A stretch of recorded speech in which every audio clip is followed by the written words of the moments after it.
بے شک اللہ ہر چیز سے واقف ہے۔ اللہ اور اس کے فرشتے اس پیغمبر صلی اللہ علیہ وآلہ وسلم پر درود بھیجتے ہیں۔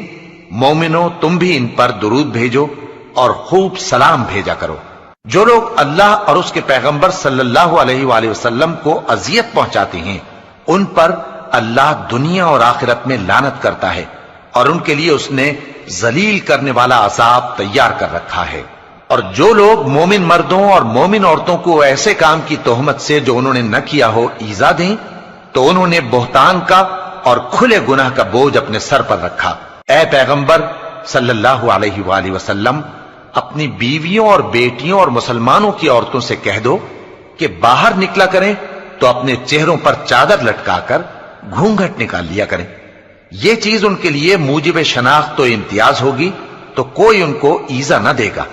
اور اللہ بخشنے والا ہے، مہربان ہے۔ اگر منافق اور وہ لوگ جن کے دلوں میں روگ ہے اور جو مدینے کے شہر میں بری بری خبریں اڑایا کرتے ہیں اپنی حرکتوں سے باز نہ آئیں گے تو ہم تم کو ان کے پیچھے لگا دیں گے،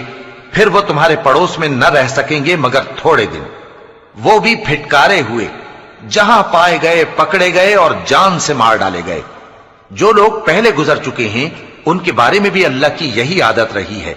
اور تم اللہ کی عادت میں تغیر و تبدل نہ پاؤ گے۔ لوگ تم سے قیامت کی نسبت دریافت کرتے ہیں کہ کب آئے گی، کہہ دو کہ اس کا علم اللہ ہی کو ہے، اور تمہیں کیا پتا، ہو سکتا ہے قیامت قریب ہی آ گئی ہو۔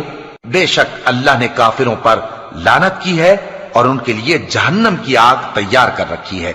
اس میں وہ ہمیشہ ہمیشہ رہیں گے، نہ کسی کو دوست پائیں گے اور نہ مددگار۔ جس دن ان کے چہرے آگ میں الٹ پلٹ کیے جائیں گے تو کہیں گے اے کاش ہم اللہ کی فرما برداری کرتے اور رسول صلی اللہ علیہ وآلہ وسلم کا حکم مانتے، اور کہیں گے کہ اے ہمارے پروردگار ہم نے اپنے سرداروں اور بڑوں کا کہا مانا تو انہوں نے ہم کو رستے سے بھٹکا دیا، اے ہمارے پروردگار ان کو دگنا عذاب دے اور ان پر بڑی لعنت کر۔ مومنو تم ان لوگوں جیسے نہ ہونا جنہوں نے موسیٰ کو عیب لگا کر رنج پہنچایا تو اللہ نے ان کو بے عیب ثابت کر دیا اور وہ اللہ کے نزدیک آبرو والے تھے۔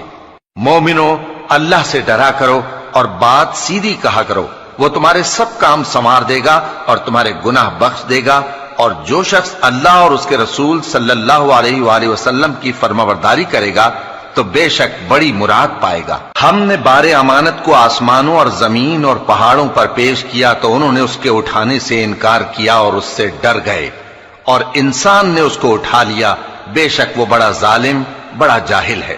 تاکہ اللہ منافق مردوں اور منافق عورتوں اور مشرک مردوں اور مشرک عورتوں کو عذاب دے، اور اللہ مومن مردوں اور مومن عورتوں پر مہربانی کرے، اور اللہ تو بخشنے والا ہے، مہربان ہے۔ شروع اللہ کا نام لے کر جو بڑا مہربان نہایت رحم والا ہے۔ سب تعریف اللہ ہی کے لیے ہے جو سب چیزوں کا مالک ہے، یعنی وہ کہ جو کچھ آسمانوں میں ہے اور جو کچھ زمین میں ہے سب اسی کا ہے، اور آخرت میں بھی اسی کی تعریف ہے، اور وہ حکمت والا ہے، خبردار ہے۔ جو کچھ زمین میں داخل ہوتا ہے اور جو اس میں سے نکلتا ہے اور جو آسمان سے اترتا ہے اور جو اس پر چڑھتا ہے سب اس کو معلوم ہے، اور وہ مہربان ہے، بخشنے والا ہے۔ اور کافر کہتے ہیں کہ قیامت کی گھڑی ہم پر نہیں آئے گی، کہہ دو کیوں نہیں آئے گی، میرے پروردگار کی قسم وہ تم پر ضرور آ کر رہے گی، وہ پروردگار غیب کا جاننے والا ہے، ذرہ بھر چیز بھی اس سے پوشیدہ نہیں، نہ آسمانوں میں اور نہ زمین میں، اور کوئی چیز ذرے سے بھی چھوٹی یا